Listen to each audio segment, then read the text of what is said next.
जयपुर पहुंच चुके हैं, जहां पर वो रोड शो इस वक्त कर रहे हैं। पुराना शहर यानी कि परकोटा इलाके के अंदर ये रोड शो इस वक्त किया जा रहा है और आदर्श नगर, हवा महल, किशनपोल विधानसभा क्षेत्र हैं जो इस रोड शो के जो रास्ता है उसमें पड़ते हैं। तो काफ़ी महत्वपूर्ण प्रधानमंत्री का ये रोड शो है जयपुर का। और इससे पहले दिन में आज प्रधानमंत्री ने राजस्थान में चुनावी रैलियां भी की और अब प्रधानमंत्री जयपुर पहुंच चुके हैं, जहां उन्होंने अपने रोड शो की इस वक्त शुरुआत कर दी है। भारी संख्या में लोग वहां पर पहुंचे हुए हैं प्रधानमंत्री के स्वागत के लिए। आप देख सकते हैं इन दृश्यों में भारी भीड़ वहां पर दिखाई दे रही है।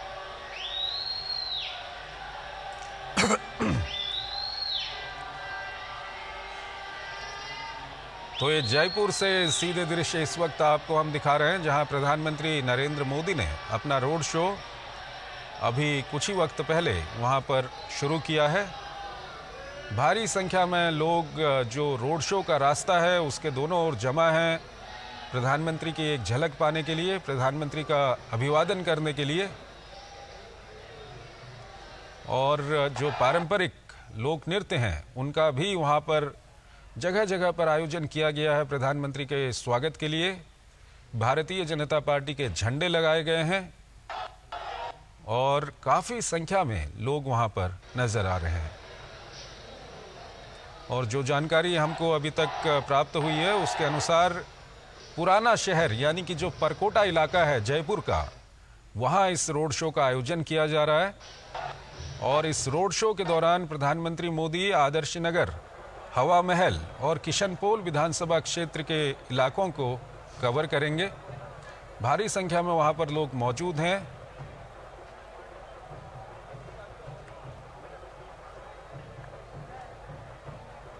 भारतीय जनता पार्टी के झंडे लेकर वहां पर लोग पहुंचे हुए हैं और ये दृश्य इस वक्त हम आपको दिखा रहे हैं।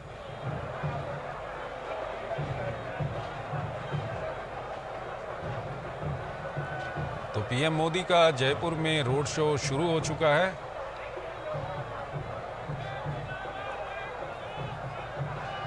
और जगह जगह पर जो रोड शो का रास्ता है वहाँ पर दोनों ओर लोग खड़े हैं, प्रधानमंत्री का अभिवादन कर रहे हैं। प्रधानमंत्री भी हाथ हिलाकर लोगों का अभिवादन वहाँ पर स्वीकार कर रहे हैं और जय श्री राम के नारे वहाँ पर लगाए जा रहे हैं। ये आवाज़ें आप तक भी पहुंच रही होंगी वहां से। और ये जो दृश्य आप देख रहे हैं उसमें प्रधानमंत्री हाथ हिलाकर लोगों का अभिवादन स्वीकार कर रहे हैं। सड़क के दोनों ओर भारी संख्या में वहां पर लोग मौजूद हैं। लोग प्रधानमंत्री पर पुष्प वर्षा कर उनका स्वागत कर रहे हैं। तो काफ़ी महत्वपूर्ण प्रधानमंत्री का ये रोड शो है। राजस्थान में विधानसभा चुनाव हो रहे हैं और इन विधानसभा चुनावों के दौरान प्रधानमंत्री लगातार राजस्थान के कई इलाकों में चुनावी रैलियां कर चुके हैं। और ये प्रधानमंत्री का रोड शो इस वक्त आप देख सकते हैं। इससे पहले भी कल प्रधानमंत्री ने राजस्थान में ही रोड शो किया था और आज जयपुर में प्रधानमंत्री रोड शो कर रहे हैं।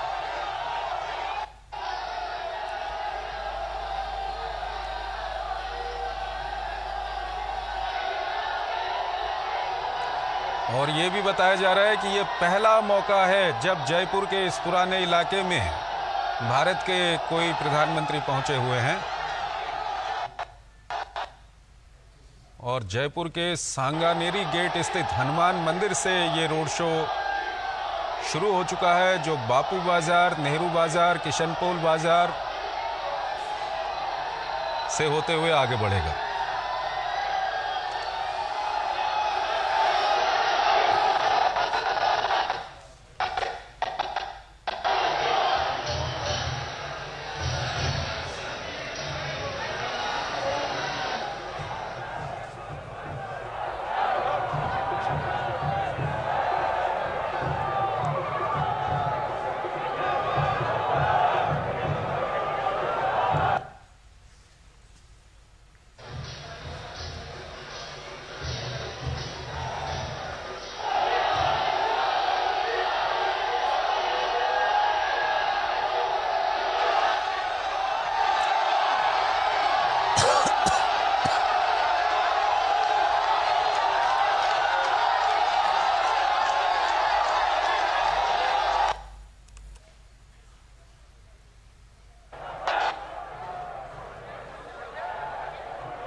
इस वक्त ये सीधे दृश्य आप देख रहे हैं राजस्थान के जयपुर से, जहां पर प्रधानमंत्री नरेंद्र मोदी इस वक्त रोड शो कर रहे हैं और भारी संख्या में वहां पर लोग मौजूद हैं जो प्रधानमंत्री का अभिवादन कर रहे हैं। प्रधानमंत्री भी हाथ हिलाकर लोगों का अभिवादन स्वीकार कर रहे हैं।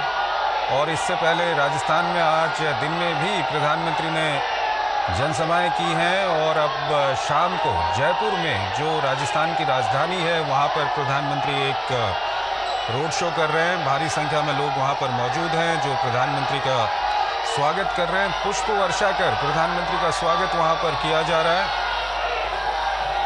और आपको बता दें कि ये जो रोड शो है ये जयपुर के पुराने शहर यानी कि जिसको परकोटा इलाका कहा जाता है उस इलाके में ये रोड शो किया जा रहा है। और अपने रोड शो के दौरान प्रधानमंत्री मोदी आदर्श नगर, हवा महल और किशनपोल विधानसभा क्षेत्र को कवर करेंगे। यानी कि ये 3 विधानसभा क्षेत्र हैं जो प्रधानमंत्री के रोड शो के रास्ते में पड़ते हैं। तो ये सीधे दृश्य इस वक्त हम आपको दिखा रहे हैं जयपुर से, जहां पर पीएम मोदी का रोड शो इस वक्त चल रहा है और सड़क के दोनों ओर भारी संख्या में लोग वहां पर मौजूद हैं जो प्रधानमंत्री का अभिवादन कर रहे हैं। पुष्प वर्षा कर प्रधानमंत्री का वहां पर स्वागत किया जा रहा है और प्रधानमंत्री भी हाथ हिलाकर लोगों का अभिवादन वहां पर स्वीकार कर रहे हैं।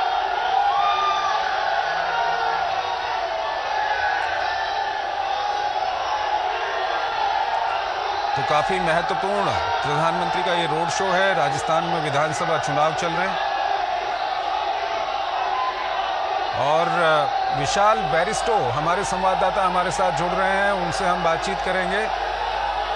विशाल, जयपुर के जिस इलाके में ये रोड शो चल रहा है उस इलाके को लेकर के कुछ जानकारी हमारे दर्शकों को दीजिए और साथ ही साथ ये बताइए कि ये रोड शो कितना महत्वपूर्ण है। इस वक्त राजस्थान में विधानसभा चुनाव चल रहे हैं और पीएम मोदी वहां पर रोड शो कर रहे हैं और लोगों की भारी संख्या वहां पर दिखाई दे रही है, तो क्या कुछ कहेंगे आप? चंद्रशेखर, मैं आपको ये बता दूं कि प्रधानमंत्री का जो रोड शो है वो जयपुर के परकोटे में चल रहा है। परकोटा मतलब कि सिटी वॉल, और ये वो जयपुर है जिसे सवाई जयसिंह ने 18वीं शताब्दी में 1727 में बसाया था और ये सांगानेरी गेट से शुरू होकर सांगानेरी गेट तक वापस आएगा। और ये बड़ी चौपड़, छोटी चौपड़, बापू बाजार, नेहरू बाजार, इन सब जो शहर का पुराना शहर जयपुर है जिसे हम असली शहर कहते हैं, जिसे गुलाबी नगर का नाम दिया गया है, वो इन्हीं दरों दीवारों से निकलकर वो नाम गया है और यहीं से प्रधानमंत्री का रोड शो चल रहा है। और ये है जयपुर का दिल और प्रधानमंत्री को देखने के लिए दूर दूर तक लोग उमड़ रहे हैं। पुलिस वालों को बहुत मशक्कत करनी पड़ रही है और उनको हटाने की कोशिश की जा रही है, लेकिन वो बैरिकेड तोड़ तोड़ के प्रधानमंत्री को देखने के लिए आ रहे हैं। और प्रधानमंत्री को देखने के लिए 3-3 घंटे पहले से ये पूरा जो पुराना जयपुर है, पूरा परकोटे का इलाका है, यहाँ पर मंदिर ही मंदिर है, तो लोग मंदिरों में चले गए हैं, मंदिरों के छतों पर चढ़ गए हैं और कहीं से भी प्रधानमंत्री की एक झलक देखने के लिए वो बेकरार है। आपने बात करी कितना महत्वपूर्ण ये रोड शो होने वाला है, तो मैं आपको बता दूं कि प्रधानमंत्री ने कल बीकानेर में रोड शो किया था और आज जयपुर में ये रोड शो कर रहे हैं। तो प्रधानमंत्री के ये जो रोड शोज है जो करीब 4 किलोमीटर का बीकानेर में था, 4 किलोमीटर के करीब यहाँ पर जयपुर में है, ये डिसाइडिंग फैक्टर होने वाला है बीजेपी के लिए। हालांकि बीजेपी काफी कॉन्फिडेंट है, लेकिन प्रधानमंत्री की मौजूदगी बीजेपी के लिए मास्टर स्ट्रोक साबित होती है। चंद्रशेखर, बिल्कुल विशाल, जो अभी तक हमारे पास जानकारी है उसके अनुसार प्रधानमंत्री यहाँ पर आदर्श नगर, हवा महल और किशनपोल, ये 3 विधानसभा क्षेत्र हैं जिनके इलाकों को प्रधानमंत्री यहाँ पर कवर करेंगे। कुछ दर्शकों को इसके बारे में जानकारी आप दे सकते हैं? देखिए चंद्रशेखर, जैसे कि मैंने आपको बताया कि हालांकि ये बीजेपी का परंपरागत वोट बैंक है और स्ट्रॉन्ग सीट्स है, लेकिन पिछले चुनाव में बीजेपी को यहाँ से सफलता नहीं मिली थी और उसके बहुत से कारण थे और उसमें वसुंधरा राजे भी एक फैक्टर था। लेकिन इस बार बीजेपी कोई कसर नहीं छोड़ रही है और मैं आपको ये बता दूं कि प्रधानमंत्री के साथ जो जीप है, जिस गाड़ी में वो चल रहे हैं, जिस गाड़ी में उनका रोड शो हो रहा है, उसमें उन्होंने सीपी जोशी को अपने साथ लिया है। सीपी जोशी को कुछ ही दिनों पहले रिप्लेस करके सतीश पूनिया को रिप्लेस करके सीपी जोशी को प्रदेश अध्यक्ष बनाया गया। सीपी जोशी ब्राह्मण कैंडिडेट है, चित्तौड़ से वो आते हैं और अपने हिंदुत्व के लिए वो जाने जाते हैं और उनको साथ में लेना एक सीधा सीधा मैसेज है कि बीजेपी जो है अपने हिंदू वोट को इंटैक्ट करना चाहती है। और मैं आपको ये भी बता दूं कि हवा महल से उन्होंने एक हाथोज का जो मंदिर है उसके महंत को उन्होंने कैंडिडेट बना के उतारा है, बाबा बाल मुकुंद को। जिस तरह से तिजारा में उन्होंने एक महंत को कैंडिडेट बनाया है, तो बीजेपी ने अपना जो मैसेज है बिल्कुल साफ कर दिया है कि वो केसरिया रंग पे और कमल के बटन पर और हिंदुत्व के मुद्दे पर यहाँ चुनाव लड़ रही है। और जो अन्य मुद्दे हैं जैसे कि महिला बिल्कुल बिल्कुल विशाल, शैलेंद्र हमारे साथ जुड़े हुए हैं, हमारे संवाददाता। शैलेंद्र, किस तरह का माहौल वहाँ पर आप देख रहे हैं? हम दृश्य देख रहे हैं कि वहाँ पर भारी संख्या में लोग मौजूद हैं और प्रधानमंत्री का काफ़ी गर्मजोशी से वहाँ पर स्वागत किया जा रहा है और जिस रास्ते से रोड शो गुजर रहा है उसके दोनों ओर भारी संख्या में वहाँ पर लोग मौजूद हैं। बिल्कुल चंद्रशेखर, आप देखें सड़क के दोनों तरफ बड़ी संख्या में न केवल बीजेपी कार्यकर्ता बल्कि जयपुर के आम लोग, जिसमें हम युवा देख रहे हैं, जिसमें हम महिलाएं देख रहे हैं, हर वर्ग के लोग इसमें मौजूद। और निश्चित तौर पर ये तस्वीरें बताती हैं कि दुनिया के सबसे लोकप्रिय नेता किसी भी राज्य में, किसी भी शहर में जब जाते हैं और खासतौर पर जब चुनाव प्रचार के दौरान इस तरह के रोड शो बीजेपी की तरफ से प्रधानमंत्री नरेंद्र मोदी के आयोजित किए जाते हैं, तब हम ये तस्वीरें देखते हैं, लोगों का प्रेम देखते हैं। छतों पर लोग खड़े होकर प्रधानमंत्री नरेंद्र मोदी का अभिवादन करते हैं, हाथ हिलाकर स्वागत करते हैं, नजदीक से उन्हें देखना चाहते हैं, पुष्प वर्षा होती है। और ये तस्वीरें दिखाती है, कल बीकानेर में भी दिखा था कि किस तरह से प्रधानमंत्री नरेंद्र मोदी का स्वागत करने के लिए, उनका अभिनंदन करने के लिए जनता बहुत उत्सुक दिखाई दे रही थी और किस तरह से लोगों का समर्थन और प्यार प्रधानमंत्री नरेंद्र मोदी को मिलता दिखाई दे रहा था। और हमने देखा कि प्रधानमंत्री हाथ हिलाकर अभिवादन स्वीकार भी कर रहे हैं। आप बाएं तरफ देखें या दाईं तरफ, दोनों तरफ जनता का एक हुजूम दिखाई दे रहा है। और ये तस्वीरें देखकर निश्चित तौर पर भारतीय जनता पार्टी के जो रणनीतिकार हैं, भारतीय जनता पार्टी के जो आम कार्यकर्ता हैं, वो बेहद प्रफुल्लित नजर आ रहे होंगे, क्योंकि हम पिछले 2 दिनों से देख रहे हैं बीजेपी धुआंधार प्रचार कर रही है। राजस्थान में प्रधानमंत्री नरेंद्र मोदी की चुनावी जनसभाएं हमने देखी कल और आज, कल बीकानेर में रोड शो, आज जयपुर में ये भव्य रोड शो इस वक्त देखने को मिल रहा है। जो तस्वीरें दूरदर्शन न्यूज के जरिए जयपुर, राजस्थान और देश भर के दर्शक देख रहे हैं, निश्चित तौर पर ये तस्वीरें दिखाती हैं कि कितने एक तरह से प्रधानमंत्री नरेंद्र मोदी को देखने के लिए कितने लोग लालायित रहते हैं। और इन तस्वीरों में वो एक भीड़ दिखाई देती है जो प्रधानमंत्री नरेंद्र मोदी का अभिवादन करना चाहती है। तो निश्चित तौर पर बीजेपी इसी वजह से चंद्रशेखर हम देख रहे हैं कि जब अब विधानसभा चुनाव कहीं आते हैं तो प्रधानमंत्री नरेंद्र मोदी के रोड शो जरूर आयोजित किए जाते हैं। और हमने देखा था गुजरात में भारतीय राजनीति का सबसे लंबा ऐतिहासिक रोड शो हुआ था। और अपनी तमाम, ठीक है शैलेंद्र, आप हमारे साथ बने रहिए। हमारे साथ हमारे वरिष्ठ संवाददाता विनोद मिश्रा हमारे साथ जुड़ रहे हैं, उनसे हम बातचीत करेंगे। विनोद जी, राजस्थान में चुनाव चल रहे हैं और इस सब के बीच प्रधानमंत्री ने कई जगहों पर रैलियां की हैं और उसके अलावा बीकानेर में उन्होंने रोड शो भी किया था और अब जयपुर में रोड शो, जो राजस्थान की राजधानी है, क्या कुछ कहेंगे? राजस्थान की राजधानी नहीं है, गुलाबी शहर जो आप कह सकते हैं ना, कि जैसे कि गुलाबी शहर पूरे दुनिया में अगर आप देखें कि एक टूरिस्ट मैप पे जयपुर शहर को माना जाता है। राजे रजवाड़े से लेके और आज प्रजातंत्र की, अब तो लोकतंत्र की यही खूबी है। जब लोकतंत्र में प्रधानमंत्री रोड शो में एक एक आदमी से मिलते हैं, उनकी भावनाओं जो अभी आप देख रहे हैं कि सड़क पे तैर रही है लोगों की, तो ये लगता है ये लोकतंत्र में ही संभव है।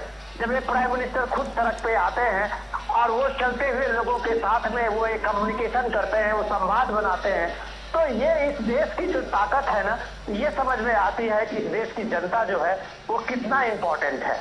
तो ये गुलाबी शहर में इस तरह की जो आज ये रोड शो देख रहे हैं, वो नजारा कुछ खास इसलिए भी है कि राजस्थान में देखिए जो प्राइम मिनिस्टर मोदी की जो कैंपेनिंग है पिछले 4 दिन से, अब लगातार देखिए 4 दिन से जो लोगों के बीच जा रहे हैं, अपना रिपोर्ट कार्ड बता रहे हैं, भविष्य की योजनाएं बता रहे हैं, तो ये एक अद्भुत क्षण होता है जब एक पीएम, देश का पीएम लोगों से सीधा संवाद करता है, लोगों को अपनी योजनाओं के बारे में बताता है, लोगों के भविष्य का भारत की एक खाका सामने में रखता है और सामाजिक भागीदारी का एक देश बनाने के लिए लोगों को इसमें जुड़ने का आह्वान करता है। राजनीति अलग है, चुनाव जीतने हारने में की बात तो अलग अलग पार्टी अपने अपने तरीके से अपने तर्कों से करती है, लेकिन सबसे इम्पोर्टेंट ये है कि इस पॉलिटिकल पार्टी में अगर आप देखेंगे तो अपने मैसेज क्या दे रहे हैं।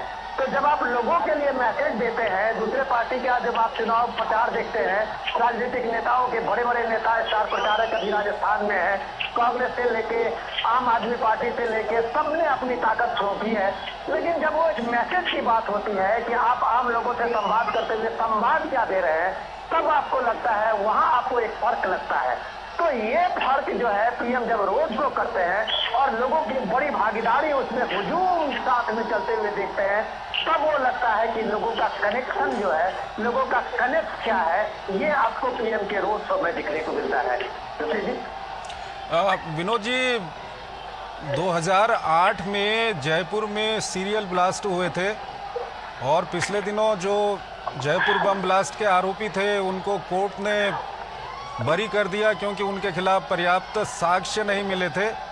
और बीजेपी ने एक बड़ा मुद्दा इसको बनाया हुआ है और प्रधानमंत्री का जो रोड शो आज जिस रूट पे चल रहा है, इस रूट के अधिकांश जगहों पर ये सीरियल ब्लास्ट हुए थे, इसको लेकर क्या कुछ कहेंगे? एक बड़ा मुद्दा बीजेपी ने इसको बना के रखा हुआ है। आप मान सकते हैं, आप ये देखिए कि ये यहाँ आप हिंदुस्तान में अलग अलग कोने में, जिस आप कभी यूपी, आप राजस्थान की बात करें, अभी हम यूपी की बात करें, इससे पहले महाराष्ट्र की बात करें, ये 2009 का आपको याद होगा, 2008 से 9-10 तक में जो एक सीरियल बम ब्लास्ट का एक चेन बना हुआ था। भारत के जो टूरिस्ट स्पॉट है, हिस्टोरिकल प्लेसेस है, रिलीजियस प्लेसेस है, वहाँ इस तरह के आतंकी हमले होते थे। लेकिन ये पता नहीं इस देश में सियासत की क्या एक मजबूरी है कि वो एक टेररिज्म को, एक बड़े फंडामेंटलिज्म को और सियासत में कैसे घालमेल करती है, इसका उदाहरण राजस्थान में दिख रहा है। और अब ट्रायल कोर्ट को ये कहना पड़ा कि इसमें जो ट्रायल हुई है वो कितनी एक तो सुस्त हुई है, इसकी रफ्तार सुस्त थी। दूसरा, जो आपको ट्रायल कोर्ट में उसको पनिश करने के लिए या कानून के दायरे में लाने के लिए जो सबूत जुटाने थे, इन सारी चीजों का वहाँ किस तरह से दिखा, वो तार होते हुए दिखा। तो आपको ये मानना पड़ेगा कि जब तक वहाँ की पुलिसिंग, न्याय व्यवस्था में आप जब अच्छी ट्रायल करके, आप जब अच्छे इन्वेस्टिगेशन करके सामने में नहीं रखेंगे, तो अब इस देश में जो ये आतंकवाद के खिलाफ एक माहौल बना है, जो पिछले आप 10 साल से देख रहे हैं, वो संभव नहीं है जब तक कि आप मजबूती से उसको न्याय के कटघरे में नहीं खड़ा करेंगे। तो इस मामले में राजस्थान सरकार की ये बड़ी चूक थी कि इतने खतरनाक आतंकी को, जिसको एक सजा के रूप में उसको एक यहाँ तक कि कोर्ट में फांसी की सजा भी मांग हुई थी, और उस अपराधी को, उस टेररिस्ट को आपने बाइज्जत रिहा करने की बात कह रहे हैं, तो ये माना जाएगा कि ये देश के आने वाले भविष्य के साथ में आप खिलवाड़ कर रहे हैं। वो 2008-9 तक का जो आतंकी हमलों का एक सीरीज था, आप देश को उस बहाने पे ले जा रहे हैं। ये अफसोसनाक बात है, लेकिन ये अभी अब इसका प्रोसेस है। ये ऐसा हुआ नहीं है कि अभी इसके ट्रायल कोर्ट में होने से उसका केस खत्म हो जाता है, ये अभी लंबा चलेगा। लेकिन इसमें राजस्थान की सरकार, मौजूदा सरकार की चूक हुई है। ठीक है विनोद जी, एक तरफ जी, विनोद जी अपनी बात पूरी कीजिए। जी, मैं यही कह रहा था कि लॉ एंड ऑर्डर जो है, आप ये देखें कि ये इसलिए होता है जब आप इस मामले में कोई सियासत का आप एक चेहरा बना, एक लाइन खींचते हैं। अब ये देखिए, पिछले दिनों जो राजस्थान में जितने दंगे हुए थे, जिस तरह से वहाँ पे एक माहौल बना था, इस माहौल के कारण में इसलिए था कि आप जस्टिस करते हुए नहीं दिख रहे थे। आप कहीं ना किसी कॉर्नर में एक सॉफ्ट कॉर्नर ले रहे थे। ये ठीक बात है कि एडमिनिस्ट्रेशन को इस रूप में अपना एक रोल करना पड़ता है, लेकिन लॉ एंड ऑर्डर में आपको एक मैसेज भी देना पड़ता है। और वो मैसेज आपको बाबा अगर योगी आदित्यनाथ को लेकर लोग जितना भी बहस कर ले, लेकिन यूपी जैसे जगह पे आज अगर इस देश में पिछले 5 साल में एक भी दंगे नहीं हुए हैं, तो राजस्थान में ये संभव था। जो करने में अशोक गहलोत चूक गए हैं। शायद जो बीजेपी का आरोप है कि उन्होंने एक एपीजमेंट की तरह उस पर कोई ठोस कार्रवाई करते हुए नहीं दिखे, हो सकता है कि एक बड़ी वजह हो।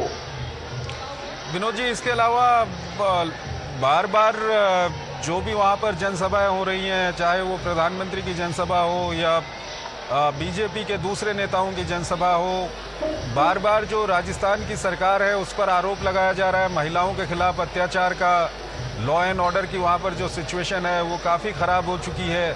ये कितना बड़ा मुद्दा बन चुका है इन चुनाव में? बिल्कुल बड़ा मुद्दा है। अब अशोक गहलोत हर अपने जो प्रेस कॉन्फ्रेंस करते हैं या जो रैली करते हैं या अभी वो गारंटी यात्रा पे निकले हुए हैं, उनको ये सफाई देनी पड़ रही है। और वहाँ नेता अभी सफाई कांग्रेस के नेता दे रहे हैं कि चूंकि राजस्थान में एफआईआर लॉज ज्यादा होता है इसलिए केस ज्यादा दिखता है। तो ये आप इस मामले को इस तरह से छुपा नहीं सकते। आज सोशल मीडिया का दौर है। आप अगर एफआईआर लॉन्च नहीं करेंगे तो ऑब्वियसली सोशल मीडिया पे वायरल होगी। और जो सबसे ज्यादा जो सोशल मीडिया पे इस तरह की खबरें हैं, चाहे दलित के साथ में अत्याचार की खबरें हैं या महिला उत्पीड़न की खबर है, और वो गांव देहात में अब रिपोर्ट हो रहा है, तो ये आपकी मजबूरी है कि आपको मजबूरी में उसको रिपोर्ट करनी पड़ी है। और अगर आपको रिपोर्ट करनी पड़ी है तो आपके एसपी डाटा में वो चीजें आएगी, और जब आएगी तो आपको इसका जवाब भी देना होगा कि राजस्थान लगातार महिला उत्पीड़न के मामले में, महिलाओं के साथ में अभद्र व्यवहार करने के मामले में क्यों सबसे अव्वल रहा है और सरकार कोई ठोस कार्रवाई करते हुए क्यों नहीं दिखी है। विनोद जी, इसके अलावा आज प्रधानमंत्री ने एक रैली के दौरान ये भी कहा कि ऐसा कोई पेपर नहीं जिसे कांग्रेस ने बेचा नहीं। दरअसल वो पेपर लीक का मामला वहाँ पर उठा रहे थे। इसको किस तरह से वहाँ पर बीजेपी इस मुद्दे को उठा रही है? देखिए, सच में ये मामला जो है पीएम मोदी का, अगर आप 2-3 मामले को देखें वो किस तरह से करप्शन के इशू पे जो पूरी तरह से अशोक गहलोत सरकार को घेर रहे हैं। और डेफिनेटली ये चीजें पिछले 2 साल से आप देखिए कि लोगों के जनमानस में कहीं से हर एक आदमी इस चीज के लिए, इंडिविजुअल जो बेरोजगार युवक चाहे वो सरकारी नौकरी के लिए तैयारी कर रहे हो या फिर दूसरे बिजनेस के लोग अपने अपने एक छोटा मोटा इंस्टीट्यूशन बनाने के लिए या दुकान करने के लिए कर रहे हो, उनके मन का जो सवाल है वो सवाल आज भी हम अपने रैली में उठा रहे हैं। और ये इसलिए उठा रहे हैं कि जब आपके आज अगर इस तरह की कार्रवाई हो रही है, आज अगर ईडी की कार्रवाई हो रही है, उसमें लॉकर खुल रहे हैं, उसमें जो बैंकों में उनके पैसे जो रखे हुए वो लोगों के बीच सार्वजनिक हो रहे हैं, तो ये काम जब आज ईडी की कार्रवाई से हो रही है तो काश अगर 2 साल पहले वहाँ के एसीबी, वहाँ के जो क्राइम ब्यूरो है इस तरह की ठोस कार्रवाई करती तो शायद ये पेपर लीक चपरासी से लेके ऑफिसर तक का जो एक सीरीज था राजस्थान में शायद नहीं होता। आपको मैं एक बार याद दिला दूं कि सचिन पायलट ने पिछले महीने लगभग 3 महीने का इस पेपर लीक के खिलाफ में उन्होंने आमरण धरना यात्रा शुरू की थी और जयपुर शहर में उन्होंने धरना दिया था। और कांग्रेस को ये बात माननी पड़ी थी कि ये उसके सरकार में सबसे बड़ी नाकामी है। ये खुद कांग्रेस के लोगों ने माना और ये बात कम से कम बीजेपी के लोग कहेंगे तो ये एक आरोप लगेगा, लेकिन खुद सचिन पायलट इस पेपर लीक के मामले में राज्य सरकार को घेरते हुए नजर आए और उन्होंने एक तरह से उसको बड़ा मुद्दा बना दिया था। लेकिन आज अगर प्राइम मिनिस्टर मोदी इस चीज को उछाल रहे कि सचिन पायलट चुप है, आज वो इस कार्रवाई पे करने के लिए कोई जो एजेंडा उन्होंने बनाया था उस एजेंडा को सचिन पायलट आज की रैलियों में, अपनी जनसभाओं में नहीं उठा रहे हैं, लेकिन पीएम मोदी उनके बचे हुए काम को आगे बढ़ा रहे हैं और वो कह रहे हैं कि ये भ्रष्ट सरकार है। जब एक नौजवान की कोई नौकरी छीन के दूसरे को पैसे लेके दे रहा हो तो आप कह सकते हैं कि ये एस्पिरेशन इंडिया के साथ ये बड़ा धोखा है। विनोद जी, आज ये जो राजस्थान में कांग्रेस की ओर से मैनिफेस्टो जारी किया गया है, इसमें फिर चिरंजीवी स्वास्थ्य बीमा की राशि को 25 लाख रुपए से बढ़ाकर 50 लाख रुपए करने, 4 लाख सरकारी नौकरियों की बात की गई है, 10 लाख नए रोजगार की बात की गई है, किसानों का कर्ज माफ़ करने की बात की गई है, एमएसपी के लिए कानून बनाने की बात की गई है, 400 रुपये में गैस सिलेंडर की बात की गई है। तो ये वैसे ही वादे हैं जैसे छत्तीसगढ़ में और साथ ही साथ मध्य प्रदेश में भी कांग्रेस इस तरह के वादे कर रही है, जिसके लिए बीजेपी की ओर से आरोप लगाया गया है कि फ्री की रेवड़ियां बांटने की कांग्रेस की आदत हो चुकी है इन चुनावों में। ये बीजेपी के लिए कितनी बड़ी चुनौती वहां पर है? देखिए जोशी जी, ये बेस जो है वहाँ लोग लोग जनता को बहुत अंडर एस्टिमेट करते हैं। उनको लगता है कि हम ये लोग लुभाने वादे करके और चुनाव हम जीत जाएंगे, सत्ता में दोबारा आ जाएंगे। ऐसा होता नहीं है। ऐसा इसलिए नहीं होता है कि पहले तो बात ये है कि जो सरकार में होती है पॉलिटिकल पार्टियां, वो वादे इतना कर नहीं पाती है, क्योंकि उनको अपना एक लिमिट पता होता है। अपोजिशन में जो पार्टियां होती है उनको पूरा खुला आकाश होता है, वो जितना दे दे, चांद दे दे, तारे दे दे, सबको जमीन से उतार के दे दे। लेकिन जो सरकार में पार्टी होती है उसके साथ में एक लिमिटेशन होता है, उनके पास रिप्रेजेंटेशन कम होते हैं कि वो इस चीज को बता सके लोगों को। और अगर ये बात, अगर 25 लाख की जिंदगी योजना की बात, वो आज सीधे सीधे 50 लाख, राहुल गांधी ने सिर्फ यही तो कहा था कि हम सबसे ज्यादा अपने स्वास्थ्य स्कीम में पैसा दे रहे हैं, अगर इसको थोड़ा और बढ़ा दे तो शायद और लोगों की सहूलियत होगी। राहुल गांधी के सिर्फ एक जनसभा में इतना कहने के साथ ही 1 घंटे के बाद अशोक गहलोत सरकार से ये आ जाता है उसका वादा कि इसको हम 50 लाख कर रहे हैं। तो जो आपको करना नहीं है उसको अगर आप 1 करोड़ भी कर दे तो क्या फर्क पड़ता है? अगर आपको करना है तो आप लोगों को इसका बजट बता सकते हैं कि हम जो ये 1 करोड़ या 50 लाख करने जा रहे हैं उसके पीछे हमारा ये बजट है और उसको लेके हमारी ये तैयारी है। आपने, राहुल गांधी ने एक बात कही और 1 घंटे में आपने 25 का 50 कर दिया।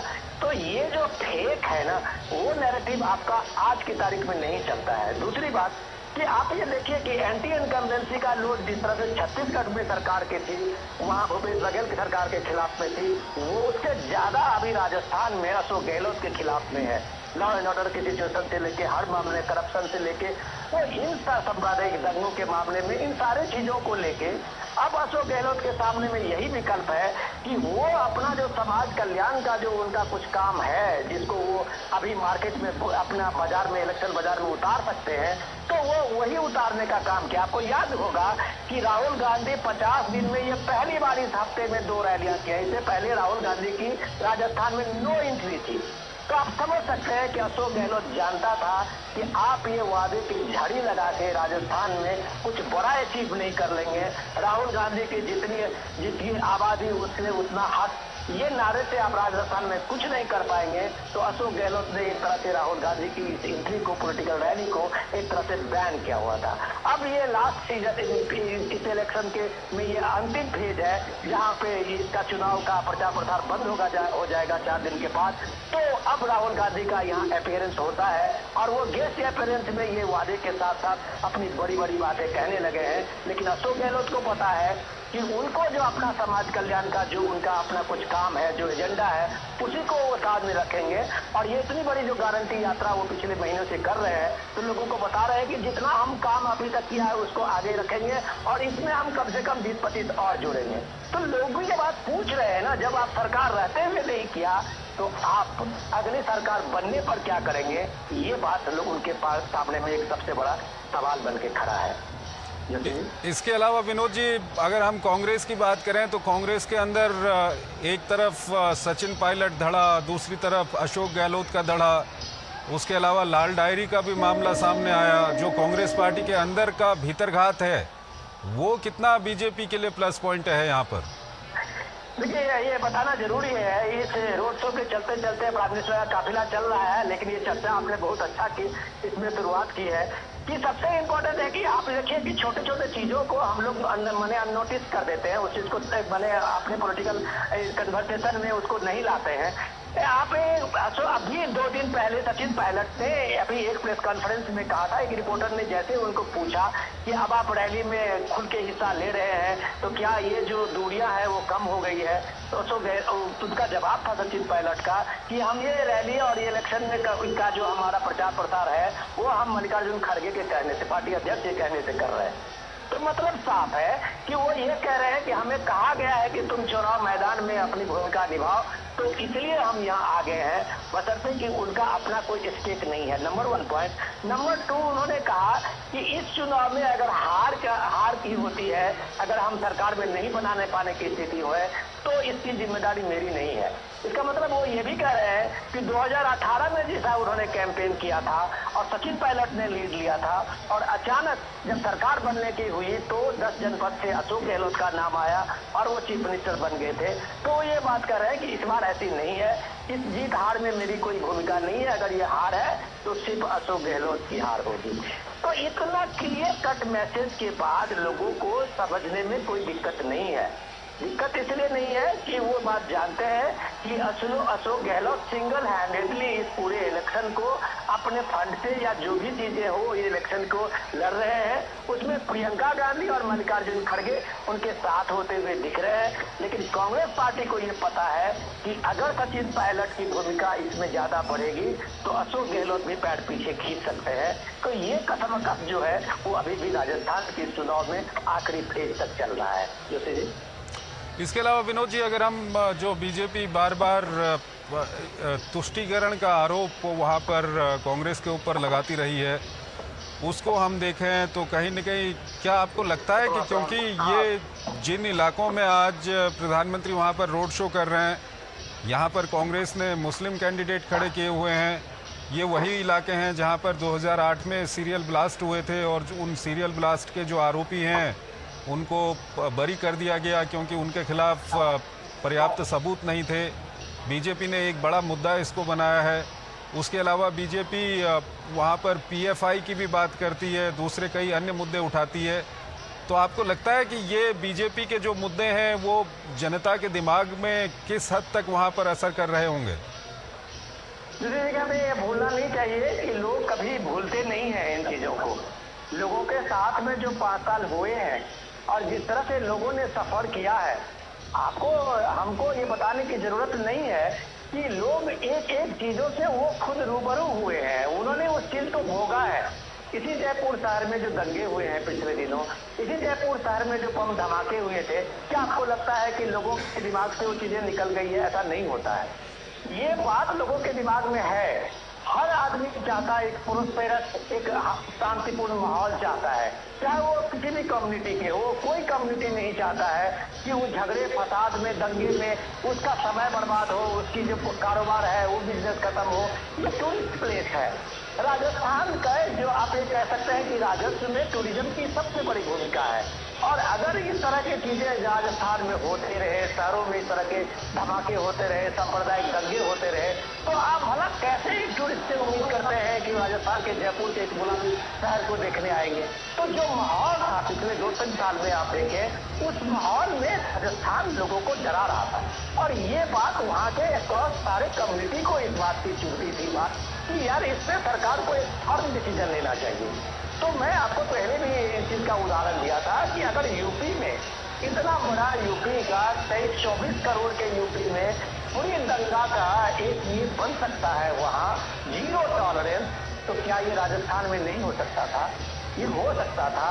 लेकिन यही जो विपक्ष का अभी बीजेपी का आरोप है कि आपने अपीजमेंट की इसमें और आप उसमें ठोस कार्रवाई करते हुए नहीं दिखे, तो एक के बाद एक सीरीज चाहे वो सीएए के आंदोलन से शुरू कीजिए उनका प्रोटेस्ट से लेके और लगातार तक ये प्रोटेस्ट राजस्थान में चलता रहा और शहर दर शहर जो है वो आप ये देख लीजिए कन्हैयालाल की मौत तक सामने में आ गई।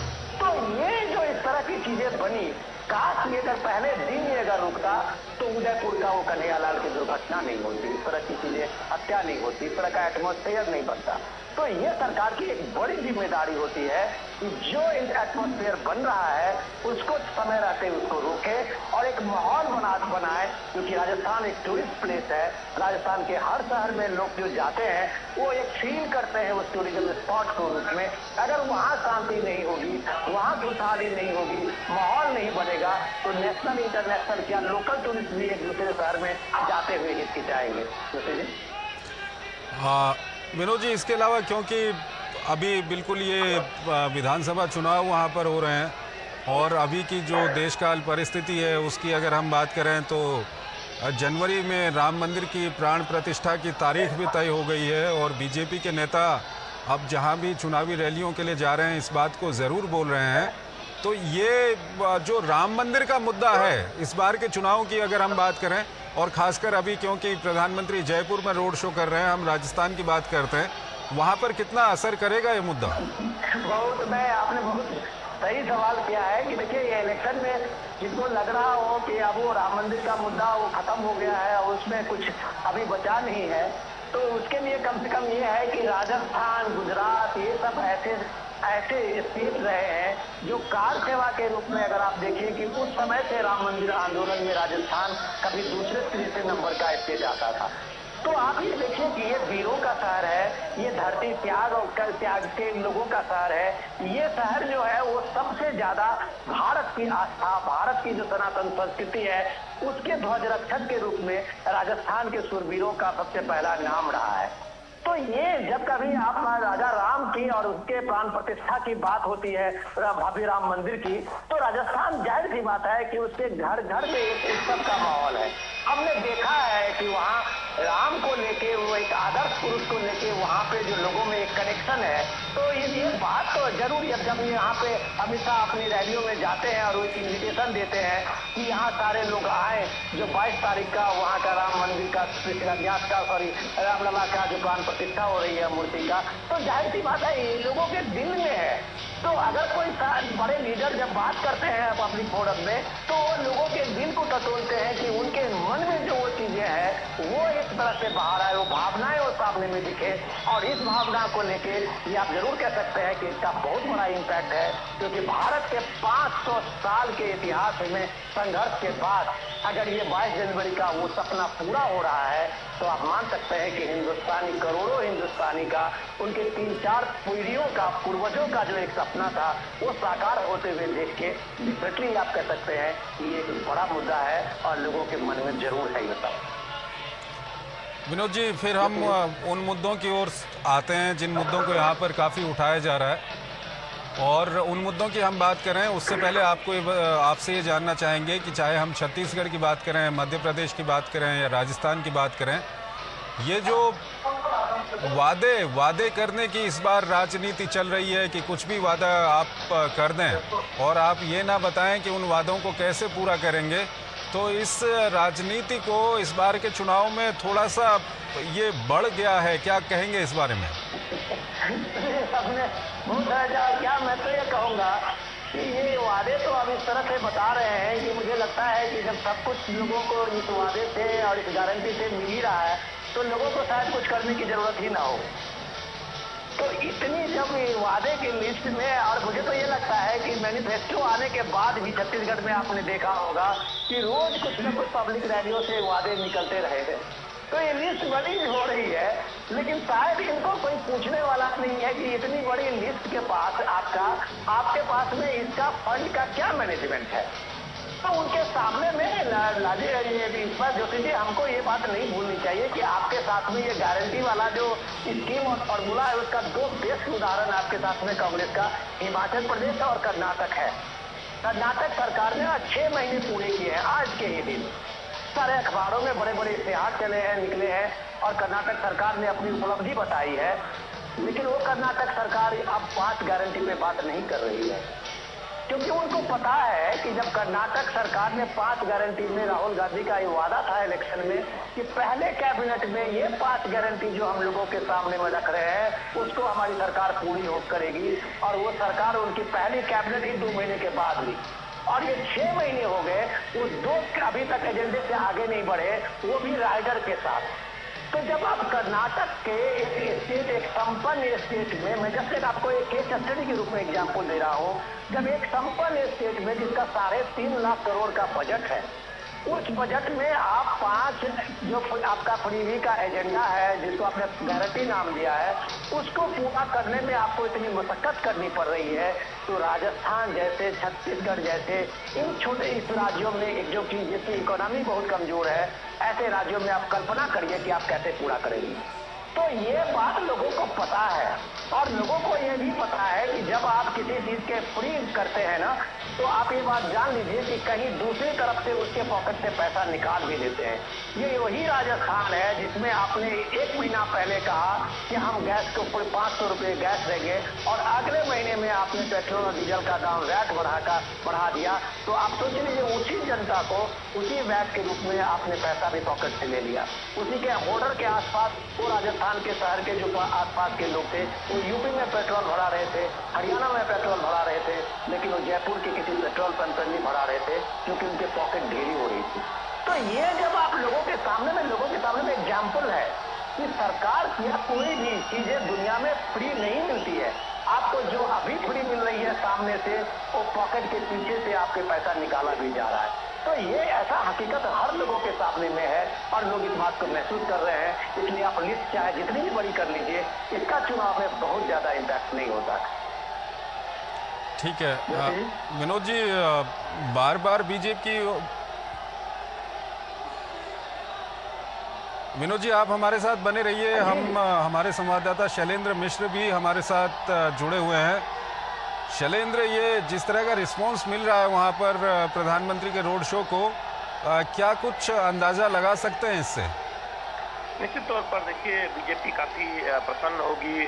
राजस्थान बीजेपी के नेता इसी तरह के रिस्पांस की उम्मीद कर रहे थे और यही वजह है कि कल जब बीकानेर में जब एक भव्य रोड शो देखने को मिला प्रधानमंत्री नरेंद्र मोदी का, उसके बाद जब तमाम बीजेपी नेताओं से हम लोगों ने बातचीत की, उनका कहना था कि जयपुर में जो रोड शो होगा वो उससे भी भव्य होगा। और वही ये तस्वीरें दिखा भी रही हैं कि किस तरह से लोगों का एक रिस्पांस दिख रहा है, लोगों का उत्साह दिख रहा है। और यही वजह है कि हम भारतीय जनता पार्टी के चुनाव प्रचार की रणनीति को देखें तो उसमें चुनावी जनसभाओं के साथ साथ राज्य के बड़े शहरों में रोड शो के कार्यक्रमों को भी रखा जा रहा है। बीते हम अगर 2 वर्षों से तमाम विधानसभा चुनावों को देखें तो प्रधानमंत्री नरेंद्र मोदी के लंबे बड़े भव्य रोड शो हुए हैं। गुजरात के अहमदाबाद का ऐतिहासिक रोड शो सभी को याद है और बीकानेर में राजस्थान में हमने देखा कि किस तरह से एक रिस्पांस देखने को मिला। और आज ये जो भारी भीड़ है ये बताने के लिए काफी है। जो तस्वीरें इस वक्त दर्शक देख रहे होंगे, सड़क के दोनों तरफ इसमें लोग इकट्ठा हैं, सभी वर्ग के लोग हैं और निश्चित तौर पर बीजेपी प्रसन्न हो रही होगी प्रधानमंत्री नरेंद्र मोदी के रोड शो में तस्वीरें देखकर। तो निश्चित तौर पर प्रधानमंत्री नरेंद्र मोदी भी हाथ हिलाकर अभिवादन कर रहे हैं, अभिनंदन स्वीकार कर रहे हैं। और हमने देखा है कि दुनिया के सबसे लोकप्रिय नेता के तौर पर प्रधानमंत्री नरेंद्र मोदी जाने जाते हैं और वो कहीं भी जाते हैं और खासतौर पर जहाँ पर चुनाव होता है उन राज्यों में जहाँ वो रोड शो करते हैं, इस तरह का एक जबरदस्त रिस्पांस देखने को मिलता है, न केवल बीजेपी कार्यकर्ताओं का बल्कि आम लोगों का, आम शहर के लोगों का। और हम देख रहे हैं कि सड़क के दोनों तरफ वो दिखाई भी दे रहा है और दोनों हाथों से कई जगहों पर प्रधानमंत्री नरेंद्र मोदी अभिवादन स्वीकार करते, अभिवादन करते हुए नजर आते हैं। तो निश्चित तौर पर ये तस्वीरें भारतीय राजनीति में एक तरह से कहें कि एक दुनिया के सबसे लोकप्रिय नेता के रोड शो की तस्वीरें हैं जो दिखाती हैं कि वो कितने न केवल एक संवाद कौशल के धनी है बल्कि किस तरह से जनता से कनेक्ट हुआ जा सकता है, कितने माध्यमों से कनेक्ट हुआ जा सकता है। और खासतौर पर जब चुनाव प्रचार का मौका होता है पार्टी के लिए तो कोई कोर कसर प्रधानमंत्री नरेंद्र मोदी नहीं छोड़ते हैं। ये तस्वीरें ये बयां करती हैं। जी चंद्रशेखर जी, शैलेंद्र, मेरी आवाज आ रही है आप तक? जी बिल्कुल आवाज आ रही है। आप कोई शैलेंद्र, आप पिछले कुछ दिनों से यहाँ पर मौजूद हैं और लगातार जो वहाँ पर विधानसभा चुनाव का माहौल है उसको आप देख रहे हैं। क्या कुछ मतदाताओं के दिमाग में, क्या कुछ बड़े मुद्दे इस बार आपको वहाँ पर लग रहे हैं? क्या कुछ कहते हैं मतदाता?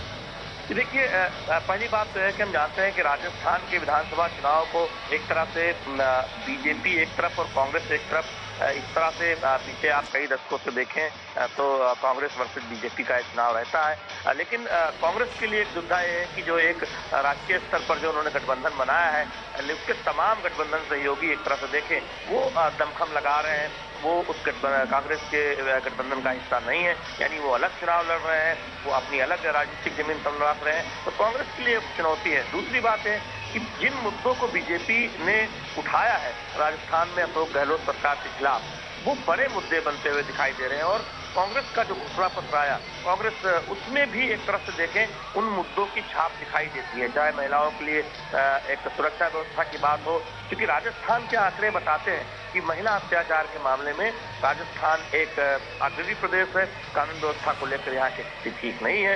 तो ऐसे में इस मुद्दे को हम देख रहे हैं कि न केवल विधानसभा चुनाव जब अब मतदान की तारीख बेहद नजदीक है, बल्कि बीते कई महीनों से बीजेपी से बहुत जोर शोर से उठा रही है। जब यात्राएं निकाली गई थी राज्य में, बीजेपी के तमाम नेता यात्राओं में शामिल हुए थे, तभी अशोक गहलोत सरकार को घेरने की कोशिश की गई थी और ये कहा गया था कि अशोक गहलोत सरकार दरअसल जो आरोपी होते हैं उन पर कार्रवाई करने को लेकर इच्छुक नहीं रहती। और हम जानते हैं कि जब एक मंत्री ने विधानसभा के अंदर ये कहा कि उनका एक वीडियो भी आया है, एक कथित वीडियो, जिसमें हमने देख रहे हैं कि कुछ एक महिला है वो पैसे वापस कर रही है उनको गुस्सा जताते हुए।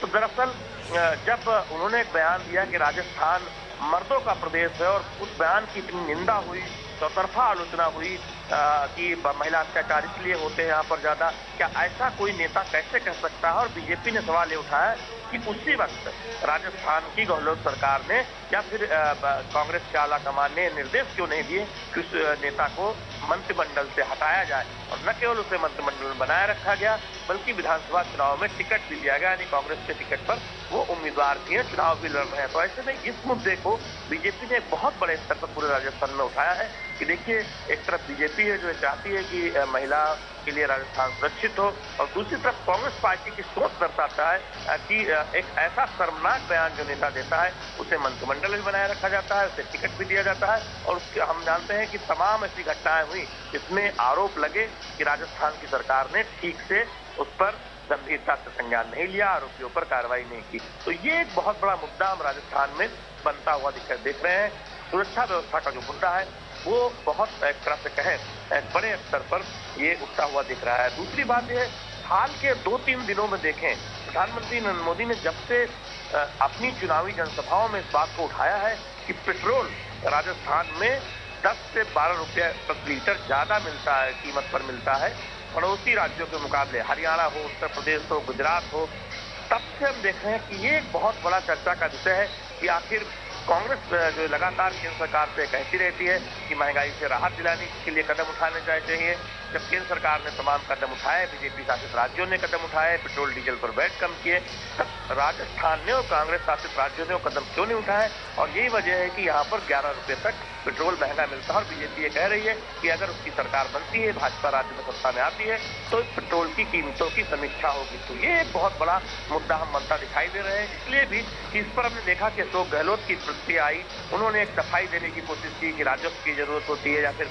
जो तमाम उन्होंने एक तरह से अपना सफाई में बातें कही।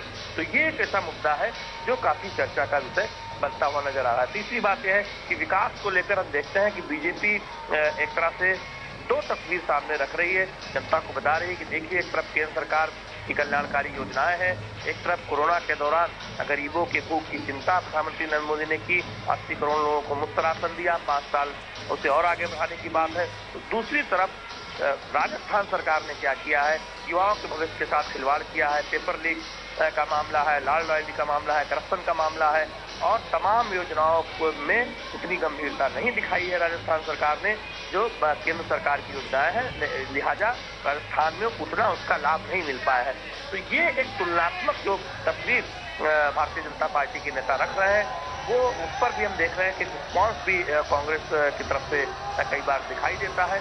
तो निश्चित तौर पर हम ये कह सकते हैं कि राजस्थान सरकार के दावे बनाम जो बीजेपी और केंद्र सरकार के दावे हैं, वो भी एक तरह से देखें कि बहुत एक बड़ा मुद्दा बनता हुआ दिखाई दे रहा है। और क्योंकि आप देखिए, कोटा में चुनावी जनसभा हुई, और कोटा देश भर में कोचिंग के एक बड़े केंद्र के तौर पर उभरा है, युवा वहाँ पर तैयारी के लिए आते हैं, और कुछ जो राजस्थान की तमाम परीक्षाओं में जो पेपर लीक का मुद्दा है वो बहुत एक तरह से देखें चुनाव प्रचार के दौरान बीजेपी की तरफ से छाया हुआ है कि राजस्थान की सरकार भविष्य के साथ, युवाओं के भविष्य के साथ खिलवाड़ करती है। तो ये कांग्रेस पार्टी ने उन्हें क्यों पूरा नहीं किया, ये सवाल बीजेपी उठाती है कि आप सत्ता में थे, आपने उन पर क्या किया, चाहे वो नई नौकरियां सृजित करने की बात हो, सरकारी नौकरी देने की बात हो, या फिर तमाम जो वादे घोषणा पत्र में कांग्रेस पार्टी ने किए हैं। तो इन मुद्दों पर हम देख रहे हैं कि काफी चर्चा हो रही है, एक दूसरे पर आरोप प्रत्यारोप भी लग रहे हैं, विकास के मामले में भी और तमाम अन्य मामलों में भी। लेकिन निश्चित तौर पर जिन मुद्दों को बीजेपी ने बहुत जोर शोर से पिछले 6 महीनों में राज्य में उठाया है, हम देख रहे हैं कि उन मुद्दों पर चर्चा हो रही है, लोग बात कर रहे हैं, और उन मुद्दों पर कांग्रेस पार्टी को एक तरह से प्रतिक्रिया देनी पड़ रही है, या कई बार रक्षात्मक रवैया अपनाना पड़ रहा है। बीते कई वर्षों में जो कांग्रेस पार्टी के बीच जो मतभेद था, अशोक गहलोत बनाम सचिन पायलट, हालांकि चुनाव के नजदीक आते आते दावा किया गया कि ये मतभेद खत्म हो गया, सचिन पायलट की तरफ से भी कई बार इस तरह के बयान दिए गए कि अब वो बीते बात हो गई। लेकिन बीजेपी लगातार इस बात को कहती है कि कांग्रेस की अपनी गुटबाजी के चलते राज्य का बहुत नुकसान हुआ है। और भले ही ये दावा करते हैं कि इनकी गुटबाजी खत्म हुई, इनका अपना घर नहीं संभल पा रहा है, राजस्थान कैसे एक तरह से देखें संभालेंगे। ये एक राजस्थान में जो कांग्रेस की जो आंतरिक गुटबाजी है उसको भी बीजेपी बहुत जोर शोर से जनता के सामने रखने का प्रयास करती नजर आती है। तो निश्चित तौर पर इस तरह के मुद्दे हैं। कुछ जगहों पर नशा की एक तरह से देखें, प्रधानमंत्री ने 2 चुनावी जनसभाओं में इस बात को बहुत प्रमुखता से कहा कि जो भी नशे के कारोबारी हैं उन पर कार्रवाई किया जाएगा। तो एक जनसभा जिसमें मौजूद था, तब बड़ी संख्या में महिलाएं थी। उन महिलाओं की तरफ प्रधानमंत्री नरेंद्र मोदी ने कहा कि उनके बच्चों से खिलवाड़ नहीं करने दिया जाएगा और नशे का जो भी लोग कारोबार करते हैं उनके खिलाफ सख्त से सख्त कार्रवाई की जाएगी। तो राजस्थान में नशे की रोकथाम ये भी आप देखें, कुछ जिलों में खासतौर पर ये एक ऐसा मुद्दा है जिस पर लोग बात करते हैं कि नशे पर रोक लगनी चाहिए। तो इस तरह के मुद्दे राजस्थान के चुनाव में उठते हुए देख रहे हैं। लेकिन जो सबसे प्रमुख तौर पर उसमें महिलाओं के खिलाफ और दलितों के खिलाफ जो अत्याचार का मामला है वो तकरीबन हर चुनावी जनसभाओं में, और अब लाल डायरी का मुद्दा जो करप्शन से जुड़ा हुआ है, ये 2 मुद्दे ऐसे हैं जो हम देख रहे हैं कि बीजेपी के जितने भी आला नेता आते हैं वो उठाते हैं। और ये ऐसे मुद्दे हैं जो हमें कह सकते हैं कि राजस्थान के चुनाव में चर्चा में। चंद्रशेखर बिल्कुल शैलेंद्र, हालांकि आपने कई सारे मुद्दों की यहाँ पर बात की, आप हमारे साथ बने रहिए। उससे पहले हम दर्शकों को बता दें कि प्रधानमंत्री नरेंद्र मोदी इस वक्त जयपुर में रोड शो कर रहे हैं। जयपुर के पुराने शहर परकोटा इलाके में वो रोड शो कर रहे हैं। भारी संख्या में लोग वहाँ पर मौजूद हैं प्रधानमंत्री का स्वागत करने के लिए, प्रधानमंत्री का अभिवादन करने के लिए। प्रधानमंत्री पर पुष्प वर्षा वहाँ पर लोग कर रहे हैं और प्रधानमंत्री भी हाथ हिलाकर लोगों का अभिवादन स्वीकार कर रहे हैं वहाँ पर। और हमारे संवाददाता शैलेंद्र मिश्रा हमारे साथ बने हुए हैं, हमारे वरिष्ठ संवाददाता विनोद मिश्रा भी हमारे साथ बने हुए हैं। विनोद जी, अभी जो ये रोड शो चल रहा है और इससे पहले हमने बीकानेर में भी देखा और मध्य प्रदेश में भी प्रधानमंत्री ने रोड शो किया था, वहाँ पर भी हमने देखा जिस तरह से लोगों की भीड़ उमड़ रही है रोड शो में, और इसके अलावा जहाँ जहाँ प्रधानमंत्री रैलियाँ कर रहे हैं वहाँ पर, ये क्या कुछ कहता है? क्योंकि हमने पिछले कई चुनावों में पिछले कुछ सालों से हम देख रहे हैं कि जब प्रधानमंत्री उतरते हैं तो एकदम से जो चुनाव की दिशा है वो पूरी की पूरी बदल जाती है। चंद्रशेखर जी, आपने बहुत सही सवाल किया है कि एक्चुअली आज की स्थिति में हो क्या रहा है, इस बात को थोड़ा समझने की जरूरत है। जरूरत इस बात की है कि आजकल जो मैनिफेस्टो बन रहे हैं किसी भी पॉलिटिकल पार्टी को, वो जनता का मिजाज और जनता के मन टटोले वो अपनी तरफ से घोषणाएं करते हैं। उनको लगता है कि जनता जो है शायद इस घोषणा के लालच में उनको वो समर्थन देते हुए नजर आएगी, लेकिन ऐसा होता नहीं है प्रैक्टिकली। और जब आप ये देखते हैं कि जब ये आप भीड़ देखते हैं, ये रैली में आप देखिए कि ये 4 किलोमीटर से ज्यादा की रैली अभी प्राइम मिनिस्टर ने अभी इतने देर में पूरा कर ली है। और इस भीड़ को आप देखें कि कहीं भी लोगों के जो हुजूम है वो कहीं भी आप देखेंगे कि कहीं सड़क खाली नहीं है, पूरा का पूरा जयपुर शहर उमड़ा हुआ है। तो ये शहर जब उमड़ के सामने में आता है, सामने में लोगों की भीड़ दिखाई देती है, तब एक्चुअल पता चलता है कि लोगों का मिजाज लोगों के मन में चल क्या रहा है। और लोगों का जो ये उत्साह है वो देखिए, आप यहाँ भजन कीर्तन हो रहे हैं, मंदिर के सामने में कैसे शंख बजाए जा रहे हैं, प्राइम मिनिस्टर का किस तरह से स्वागत हो रहा है। तो ये जो स्थिति बनी है ये कोई घोषणा से नहीं होता, ये किसी वादे से नहीं होता, ये एक कनेक्शन से होता है। ये एक इमोशनल पॉइंट है जो पीएम मोदी को देख के लोगों के मन में उठता है, और ये जो मन में उठता है वो लोगों को अपने घर से बाहर निकाल आता है।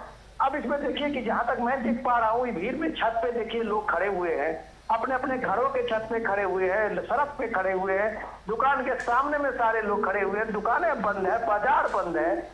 तो ये जो पूरा का पूरा एक तरह से आप देखिए कि शहर किस तरह से सारा कारोबार छोड़ के ये कारोबारी शहर है, और प्राइम मिनिस्टर के मोदी के इस रोड शो में अपना तन मन से जुटा हुआ है। तो आप कह सकते हैं कि यहाँ कोई गारंटी का वो जादू नहीं है, यहाँ जो जादू है वो एक भरोसा का है। और ये जो भरोसा है, जब आप ये देखेंगे कि पिछले 3 दिन से आप देख रहे हैं कि कांग्रेस के बड़े बड़े नेता इस बात को क्लेम करते हुए दिखते हैं कि पीएम मोदी ने उनकी गारंटी चुराई है और ये सारे जो फ्रीबी है वो अचानक पीएम के या बीजेपी के लिस्ट में बड़ी हो गई है। ये उनकी तरफ से कहे, किसी भी पॉलिटिकल पार्टी को राजनीति में सत्ता में आने का उनका एक मकसद होता है, कांग्रेस को भी ये अधिकार है, लेकिन जब वो इस बात का इग्नोर करते हैं कि उनकी गारंटी कहां तक फुलफिल होगी, इस बात की चीजें वो सामने में नहीं रखते हैं, या ऐसे कोई भी पॉलिटिकल पार्टी हो तो एक ये हॉलो उसका आप कह सकते हैं कि वो एक तरह से उसका स्लोगन होता है। लेकिन ये स्लोगन जो है, जो मैं गारंटी की बात कर रहा हूँ कि गारंटी की बात आई कहाँ से। आपको याद होगा कि पिछले दिनों पीएम मोदी ने दिल्ली के एक सम्मेलन में कहा था और उन्होंने इस गारंटी का जिक्र करते हुए कहा था कि अगर मैं दूसरी बार अगर 2024 में तीसरी बार चुनाव जीत के आता हूँ तो ये मोदी की गारंटी है कि देश इकोनॉमी में तीसरे नंबर पे होगी। और ये उन्होंने 2024 के चुनाव के बाद की अपनी गारंटी दी थी कि मोदी की गारंटी है कि देश तीसरे नंबर पे होगी। इसी तरह से ये गारंटी के बाद पीएम मोदी ने एक जनसभा में की और उस जनसभा में कहते हुए दिखे कि ये मेरी गारंटी है कि हर गरीब के घर का छत होगा, जो 3 करोड़ लोगों का घर इस योजना में पूरा करके दिए हैं। उन्होंने कहा कि हमने करके दिखाया है कि 12 करोड़ लोगों को शौचालय मिला है। उन्होंने करके दिखाया कि वहाँ 7 करोड़ से ज्यादा लोगों को गैस मिला है उज्ज्वला स्कीम में। उन्होंने ये करके दिखाया है कि हर घर बिजली का जो उनका वादा था वो हर गांव तक बिजली पहुंची है, हर घर बिजली पहुंची है। तो ये मोदी की गारंटी है। तो इस गारंटी को लेके जब वो इलेक्शन रैली में जाते हैं और ये बात कहते हैं, राजस्थान में जोर शोर से ये बात कहते हैं ये मोदी की गारंटी है, तो लोगों में ये भरोसा जगता है कि मोदी जो कहता है वो पूरा करता है। और जो गारंटी की बात आप कह रहे हैं, या बड़े 14 गारंटी लेके आप राजस्थान में अभी अशोक गहलोत घूम रहे हैं, शायद उन लोगों को ये बता रहे हैं कि हमने ये गारंटी पूरी की, अब ये लिस्ट में जो गारंटी है उसको हम आगे पूरे करेंगे, लेकिन लोगों को पक्का यकीन है कि ये आपसे नहीं होगा। तो ये भीड़ अभी इस यात्रा में आप किसी भी पॉलिटिकल पार्टी का ये आप रैली देख लीजिए, उनकी जनसभाएं देख लीजिए, आप रोड शो देख लीजिए, आपके रोड शो में ये लंबी भीड़, ये लंबी कतारें, ये लंबा रोड शो, ये शायद अभी हिंदुस्तान में आप चाहे जहां भी चले जाए, चाहे नॉर्थ ईस्ट चले जाए, साउथ के कर्नाटक के किसी शहर में चले जाए और दूसरे शहर उड़ीसा में चले जाए, अगर पीएम मोदी का रोड शो में ये ललक जो लोगों की है आपको बराबर देखेगी। ये सिर्फ बनारस में आप नहीं देखेंगे जहाँ के कंस्टिट्यूंसी से वो एमपी है, ये लगभग हर शहर में है। ये गुजरात में इतनी भीड़ आपको नहीं दिखेगी जहां उन्होंने 15 साल अपना एक चीफ मिनिस्टर रहते हुए और 20 साल एक कार्यकर्ता के रहते हुए बिताया है। ये पूरे देश में है। तो आप जब जननायक कहते हैं, आप एक नेशनल लीडर और एक उम्मीद का लीडर आप देखते हैं, आप जब ये कहते हैं, जो सरेंद्र बता रहे थे कि प्राइम मिनिस्टर मोदी को कैसे लोग अपना पासपोर्ट के रूप में देखते हैं कि उसका क्रेज कैसे बढ़ा है, इंडिया के पासपोर्ट की कैसे दुनिया में वैल्यू बढ़ी है, तो लोग जो चाहे बाहर जा रहे हों, चाहे वो इंफ्रास्ट्रक्चर के रूप में अभी कहीं देश में कहीं जा रहे हों, चाहे तीर्थ स्थान पे कहीं वो जा रहे हैं, ये परिवर्तन जो देखा है ये मोदी का भरोसा है। और हर आदमी इस गारंटी को मोदी की गारंटी में कनेक्ट करते हैं। चंद्रशेखर जी बिल्कुल, लेकिन इस सब के बीच विनोद जी, क्योंकि आप राजनीतिक जो मामले हैं उनकी काफ़ी अच्छी जानकारी रखते हैं, बीजेपी का राजस्थान में कोई घोषित मुख्यमंत्री पद का वहाँ पर दावेदार नहीं है और कई जगहों पर इसका फ़ायदा भी पार्टी को हुआ है। क्या कुछ आपको लगता है इसका क्या कुछ असर वहाँ पर होगा? देखिए, ये बात आप बिल्कुल सही कह रहे हैं, आपका कहना वाजिब है। और प्राइम मिनिस्टर मोदी हर सभाओं में कहते हैं कि ये हमारा निशान कमल है, हमारा जो चुनाव का प्रतीक है वही हमारा सबसे बड़ा ये है। तो ये संगठन में जो लोग हैं उनको एक तरह से वो मैसेज हुए देखते हैं कि हमारा निशान कमल। और जब वो बात वो कहते हैं मोदी की गारंटी है, तो ये भी बात समझनी पड़ेगी कि जब वो कहते हैं कि डबल इंजन की सरकार, तो वो ये बात को बताते हैं कि मोदी उस इंजन का एक सबसे आगे का इंजन है।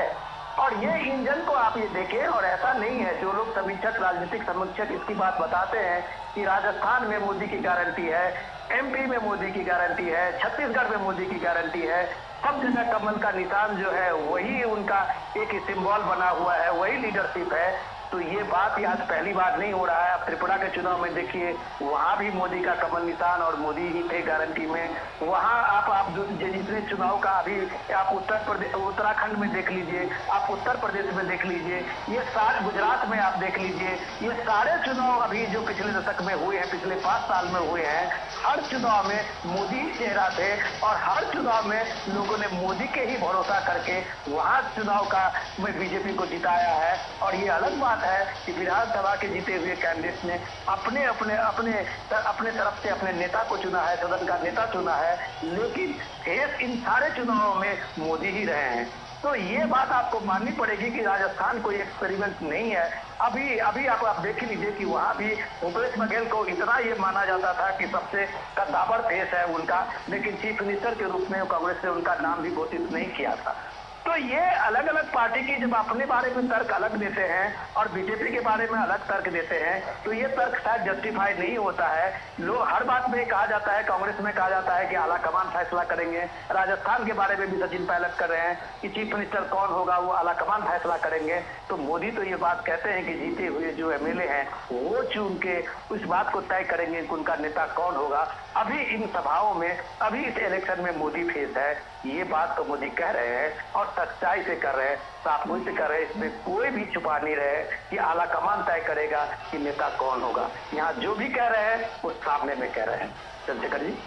विनोद जी, इसके अलावा बीजेपी, पीएम मोदी या होम मिनिस्टर अमित शाह, ये लोग जहां भी प्रचार कर रहे हैं वहां पर भ्रष्टाचार के एक मुद्दे को ज़रूर उठा रहे हैं। और बीजेपी का प्लस पॉइंट ये है कि चाहे केंद्र की सरकार हो या जिन राज्यों में बीजेपी की सरकारें हैं, वहाँ पर भ्रष्टाचार के कोई मुद्दे इतने सालों में नहीं आए हैं।